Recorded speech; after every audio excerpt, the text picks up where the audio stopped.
Scott the Fix-It Guy. We're dealing with a Frigidaire front-loading washing machine that was leaking, getting some water down here. Our suspicion is that probably the boot might have a rip. So one thing we can look at if we have a leak is the integrity of this boot, and there may be a hole or a tear somewhere down here at the bottom of the boot. Just taking a look. This one looks good. Looks pretty strong. Nice and thick boot. There's always a little mold. That's normal. I'm just looking up here, and we're pulling back on this part of the boot so we can really see down in here. But I think this one's okay. I don't think that's the source of the leak. A Frigidaire affinity washer, and there's been a complaint that at the end of the cycle, when it's all done, there's about a third of a cup of water right here, and we're about 10 minutes in, and I'm noticing, I don't know if you can see this, but we have some water and we have a drip.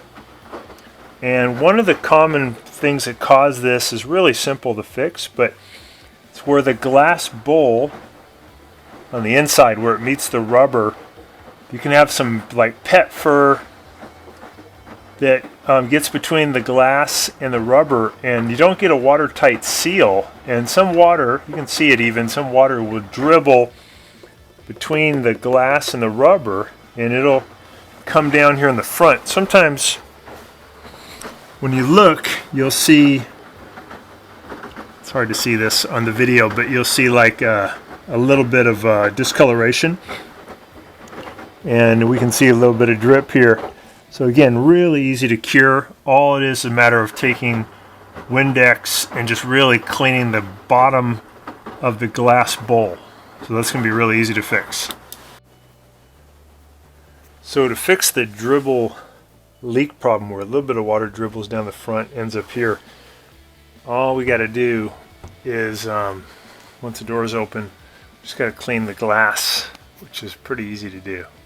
So what we're seeing is just some hair has got caught between the rubber and the glass, and we're just going to clean all that stuff, get rid of that. Sometimes there'll be some fur, and just going to clean that.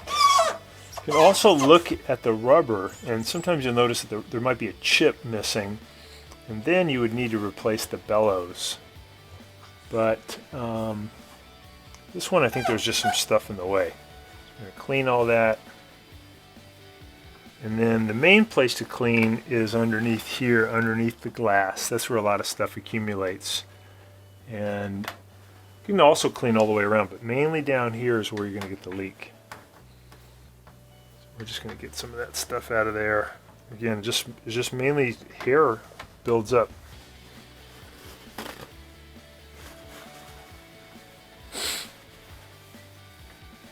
So when you get it clean, then the glass will make a really nice watertight connection with the rubber, and you won't have a problem. So you just can clean this, maybe once every couple of months is all you need. If you have pets, especially if they have like a long hair type of dog, you might want to do it more. Alright, and that's it. Now we have a nice clean glass. They'll make a nice clean connection to the rubber. So thanks so much for watching, and please subscribe when you get a chance.